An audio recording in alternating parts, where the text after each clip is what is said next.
Hi అండి, అందరికీ ఎంతో ఇష్టమైనటువంటి హోటల్ స్టైల్ సాంబార్ ఎలా చేసుకోవాలో చూసేద్దాం రండి. దానికోసం ఒక గ్లాస్ కందిపప్పును తీసుకొని బాగా వాష్ చేసుకొని 2 గ్లాసుల వాటర్ అయితే యాడ్ చేసుకోవాలి. సాంబార్ పౌడర్ కోసం మినప్పప్పు, పచ్చెనపప్పు, ధనియాలు, జీలకర్ర, మెంతులు వేసి బాగా వేయించుకోవాలి.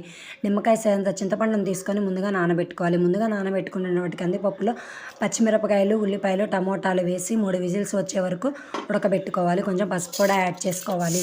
ముందుగా వేయించుకున్నటువంటిని గ్రైండ్ చేసుకొని పక్కన పెట్టుకోవాలి.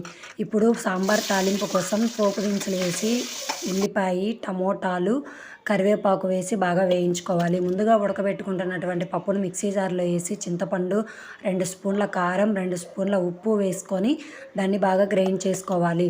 ఇప్పుడు ముందుగా తాలింపు వేసుకున్న దాంట్లో మిక్స్ చేసేసి 1 లీటర్ వాటర్ అయితే యాడ్ చేసుకోవాలి. ఇప్పుడు మనం పౌడర్ ఉంది కదా, ఆ పౌడర్ను కూడా యాడ్ చేసుకొని ఒక బెల్లం ముక్కను వేసుకొని బాగా మరిగించుకోవాలి. ఫైనల్గా మన సాంబార్ అయితే రెడీ అయింది. ప్లీజ్ అండి, నచ్చితే ప్లీజ్ లైక్ చేయండి.